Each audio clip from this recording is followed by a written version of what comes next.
Welcome back in this channel where we explore insights and teachings on how you can create your reality. And today we have a special book review on the mega famous book, The Game of Life and How to Play It by Florence Scovel Shinn. It's a book that is extremely famous. It's a powerful book that I really like. And today I want to break it down and I want to share the 4 key insights, the 4 key teachings that I got from reading this book multiple times. And I want to share those with you, but also we're going to look at the practical application of those tools in your life right now. So let's go. Now, this book has been around for about 100 years. It came out originally in 1925. So that's how freaking amazing this book is and how many people it's been affecting ever since. The first thing, if you read the book, you probably noticed that it's written in a very different language. And that is because it's 100 years old. So the way people were communicating, especially in this spiritual community, manifesting community, and the words they were using were very different from the words we're using now. So at first, the first time I read it 2 years ago, there was a little bit of resistance into the words she was using. It's a lot of the words are related to Christianity or to the Bible, and so I wasn't very much at ease with that, with the wordings, and it wasn't really my vocabulary as well. So I feel like that for a lot of people, this may be the first barrier, because in her book, she shares a lot of affirmations. But the way those affirmations are written is that they've been written 100 years ago. So you can imagine the language gap. But if we go beyond that, and if we just look at the key insight, the key teachings, and you then engineer your own affirmations, or you modify the ones she gives, for example, the book becomes extremely powerful. And I really like her style. It's a very short book. It's extremely direct. It's to the point. She doesn't dabble. She doesn't repeat things. She just tells it as she wants to do it with a lot of example. And I really like that. Now, the main key in the whole book, and that's I think even chapter 1, is the power of words. The power of thoughts is what creates your reality. And so this is very classic, okay? If you know the law of assumption or attraction, if you studied any of the Neville Goddard book or any video on this channel, you know that as you think, so you become. The amount of thoughts that you have, your most dominant thought, the words you speak to other people, your actions as well, become who you are. It becomes your state of consciousness, your identity, and you start to attract and create evidence and experiences based on who you are. And so she says, like, the most important learning a man can make in his life is to realize the power of his word. And she quotes the Bible a lot throughout the whole book. And she said, your word will not return to you void. So as you speak it, you will bring something back to you. And she said that a lot of people are completely unaware of this fact. They're completely oblivious to the way they speak, the word they use, and the karma they put into action. And karma is the law of cause and effect. That's chapter 2 or 3 in the book, actually. And so she said that people create a lot of unnecessary karma, or they continue their karma because they don't pay attention to what goes on in their mind. They don't pay attention to their words. And so they keep on affirming into reality things they no longer want. They keep on complaining about their situation. They keep on complaining about poverty, about the world, about how life is unfair. So in essence, they remain disempowered, they remain victims of their situation, they keep on manifesting certain things. So she says, and throughout the book, she gives a lot of affirmation, and she says, you have to saturate your mind and only speak of that which you want. You have to give up the blame, you have to give up the resentment, you have to give up the negative thoughts, the judgment, the criticism, the condemnation, the blaming, the guilt. You have to give it all up. And she said you have to wipe out your subconscious mind of all negativity, right? Because she says, like, it's like you have all that dirt and we just gotta have a clean slate. And the way you do that is by observing your thought, by also affirming. She used throughout the whole process of manifesting and demonstrating what you want, speaking the word, right? In a lot of her example with people she used to work with, she said that people ask me to speak the word or to treat them, right? And those are some of the old language she's using. But don't get confused with what she means. She means that she would give that person an affirmation, and she would also, as the practitioner, envision what that person wants as being done. And so the role then of the other person is to keep on planting that seed in their subconscious mind through the repetition of the affirmation, and also using some of the other elements that we're going to be talking about very soon. But the main powerful point here is that you need to start becoming very mindful of your thoughts and your words, because they would come back to you. And so use the power of affirmation in your life right now.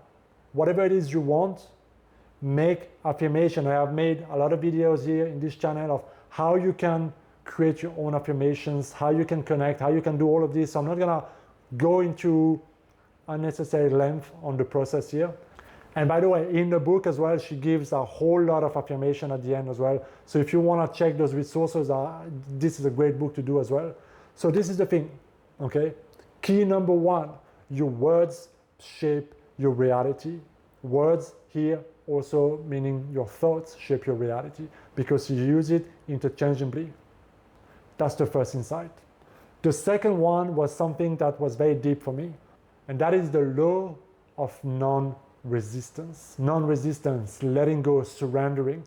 And it's so powerful, but it's also one of those things where the mind struggles to comprehend, because it's a strong paradox. It's like a strong dichotomy.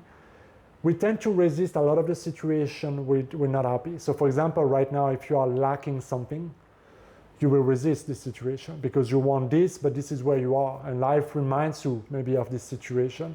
Maybe you don't like a certain attitude of somebody in your life. Maybe you don't like a certain situation with your partner. Whatever that situation might be, if you have any form of resistance, meaning you're not totally okay, you're responding, reacting somehow emotionally and mentally to the situation, you're creating resistance. And what she means by that is that as you, and that go back to key number one, as you think about it, as you become emotionally involved in it, as you keep on dwelling and focusing onto it, you put your energy and you feed that situation.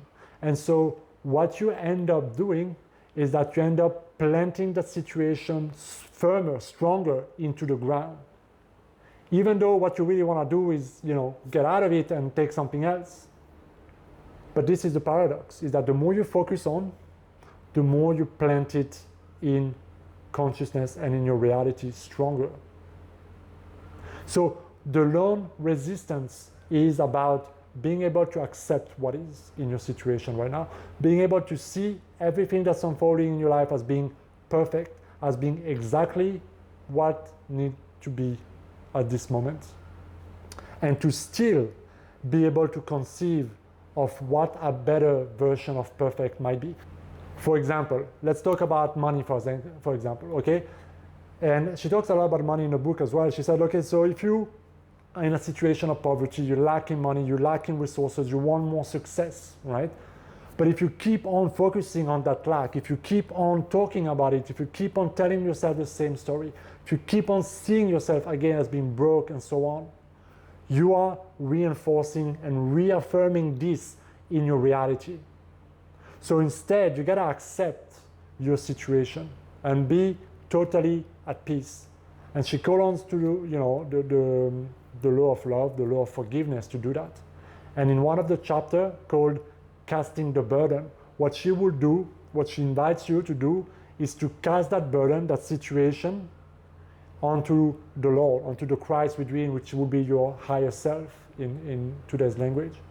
And she said, as I accept the situation, as I remove any form of negative thoughts or emotional reaction or fear or anger or resentment, and I kind of wipe it out, I then surrender this to something greater, to the divine intelligence, and I go free. Meaning she allows herself to be at peace with what is.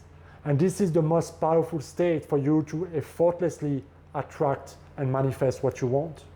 In essence, what she means is let go and let God.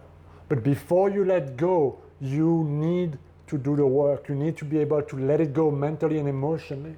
Because if you just be like, okay, I'm going to let it go, but subconsciously you're still like, you know, like ruminating around it and bitching around it subconsciously, it's still gonna pop up. It's gonna pop up around you and it's gonna perpetuate. So you need to come to either forgive, bless your enemy, like she says, or you need to come to really reframe the situation, to revise it in Neville Goddard's term, to be able to be at peace with what is. Because when you're at peace with what is, not only you stop resisting the situation, but your energy expands. You're no longer reacting and thinking in your old way. Now you can surrender it, let it go, and let God handle the situation. And she says when you do that, the situation will diffuse itself by itself. And that is the magic of non-resistance. That is the magic of letting go. And if you really want to understand this topic deeper, there is a phenomenal book called Letting Go by Dr. David Hawkins that I strongly invite you to read as well. It's a phenomenal resource to understand this topic in depth and apply it in your life as well. The last thing I want to say on this topic is this, and I think it's extremely important. She says, when people resist certain situation, when they're fighting evil, so to speak, or they're fighting what's bad, what's wrong, what's unjust, they forget that there is only one power, and that there's no good, no bad, no right, no wrong. There's only one source of everything, and that is God, when she says universe consciousness, and that everything stems from this one source. And it's your wrong use of imagination and beliefs and projections that created the evil, that created the opposite, that created good and bad, and everything that's polarizing.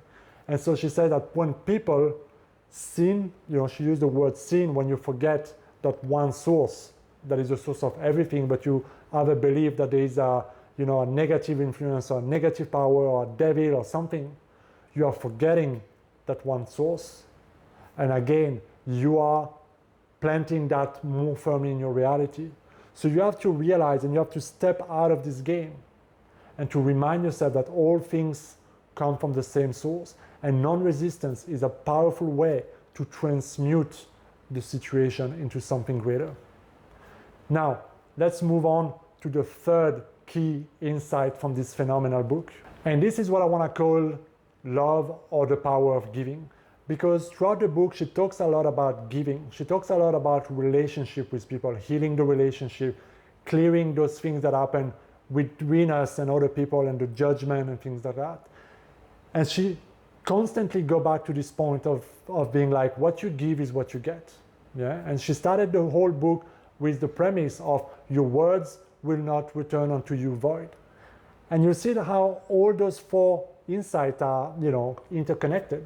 Because in the law of love and giving, she starts by saying that God loves a cheerful giver. And that when you give freely, you are becoming a match to a higher equivalent. So this is the thing. Okay, for example, she says that one of the most important things that holds people back in poverty is the inability to circulate money freely. It's like they feel like if I give, I'm gonna lose maybe what I have. I don't know if more is gonna come, so they end up holding on tightly to what they have. And when they do that, they create a block in the flow of money, and they stop attracting, they're blocking their own prosperity. And she says, if you truly understand that a man only gives to himself and a man only takes from himself, you'll realize the power of letting go freely, of circulating freely, because as you give from a place of love, this is why I use the word love in this insight, as you give from a place of love, you will receive its equivalence or greater in proportion from a source that is perfect for you. So when it comes to relationships, she also talks a lot about this giving and receiving in terms of like, judge not, yes, you will be judged as well. And she said that people create unfavorable situations with other people, other relationships, and their affairs in success or personal life, simply because, again, of their thoughts, the judgment they have, the resentment they have on other people, and all the stories they create. And they remain attached, identified with those. And so this is also an act of giving. And this is pretty much what we can sum up as being the golden rule. Treat others as you would like to be treated. And she says like the greatest remedy for any form of outside inharmony in your life, whether it's poverty, lack of success, lack of love, whatever it might be, is not to deal with the external inharmony, but to deal with the inner inharmony, the inner giving that has created the situation. And she invites you to give to everybody the gift of love, to give and the gift of love to everybody. And one way to do that will be as you see another person, you see them again as being perfect, being totally whole, healed, and magnificent. And she would use the word to salute the divinity in them. Not to salute their ego or their material possession or what you see externally, but to salute, to greet that greater part of them from a place of love. Because as you see greatness, love, radiance, success in other people, you are giving that freely. You cannot give what you don't have. You really have to understand this key here. You cannot give what you don't have. What you're lacking in your life right now is because only you haven't given that to yourself. So as you give what you want to other people, if you give love, you give success, you give good thoughts, you give money freely, you by default are demonstrating a state of consciousness of having. And she says, for those who have, again, she quotes the Bible so often, for those who have, more will be given. And for those who lack, more will be taken away from them. So you cannot have happy, successful relationships around you if you are constantly judging and belittling and dramatizing other people. So whatever you want to heal in your situation that is inharmonious, call on to the law of love and forgiveness. Forgiveness will set you free, and love heals everything. And if you can do that, she said, you can dispel any form of inharmony outside by healing your own thought process, your own emotional reaction. And this is what will clean out your own reality from the situation. So again, it's about becoming non-resistant and using your thoughts and words to become aligned again with something greater, because she tells you to remember that you're not just this ego and this body, you're something far greater. And when you see that in other people, you remind yourself of who you really are. Finally, guys, we'll jump into the fourth insight. I'll keep it short. And this one I really wanted to, at first I didn't want to bring it, but I thought as I read the book again that it is so critical because it is really permanent everywhere in our philosophy. And that is what she called divine will and divine design. And throughout the book, she says that one should only claim something if it's his by divine design, by divine gift, or by divine will. And so she said, like, for example, if you see a car, or if you see a house, or a person, a man, a woman that you really want, or you're attracted to, instead of saying, this is the car I want, that one exactly, she said, always leave it to the infinite intelligence, to God, to choose if this is the one for you, or there is another one exactly like that for you, or something of greater equivalence for you. So she says that as you only ask and surrender to grace and ask what is rightfully yours under grace and divine will, so to speak, divine plan, you only allow yourself to attract and manifest things in your life that are good for you and that comes from the highest good for all involved. This is where you can become a little bit, nitpicking and looking at this and not agreeing, because you can see if I am the creator of my reality and if I have good intention for everything, and in the community of manifesting, people will say everybody is you pushed out, so people have no free will. If you want her, fuck her, that's it, you take her. If you want him, same shit. And this is where you have to make your own value judgment, okay? I am a believer personally that I also like this idea of surrendering to something greater, to being like, this is what I want, but I'm not completely sure if this is the best form it will come for me. But I know that the divine infinite intelligence knows exactly what is the best form that it can come in my life for me. So as I let go of my attachment to a particular manifestation, like it needs to be that car, that one right here in the street. But maybe there's a bigger car. It's the same car, but it came from a different source. So what needed to happen for that car to manifest in my life is harmonious fall involved, instead of something maybe tragic that happened that brought that one particular car. And this ties up a lot to what she talked in chapter 2, the law of karma. Okay? And also the golden rule, treat others as you want to be treated.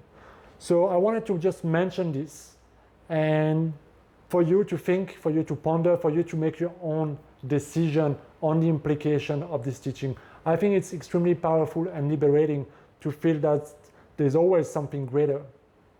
I think there's something very empowering about surrendering to something greater for the perfect manifestation to come into your life, or for something greater. And she says toward the end of the book that you need to be firm about what you want, like putting your foot down and say, this is what I want, or something even greater under grace. And when you put it under grace, you know it will come from the best source.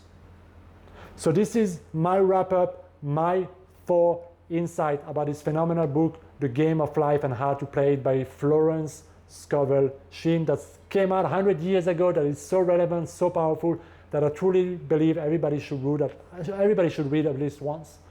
So if you have any question, any comment, let me know. Share your thoughts with me. What's your favorite part about those 4 insights? What is your favorite part about this book? Do you feel like there is something I've missed out? Let me know down in the comment. As always, thank you for watching this video. Take some time to support by subscribing on this channel if you want to see more amazing videos like this that can help you create your dream reality. I will see you in my next video. Be well.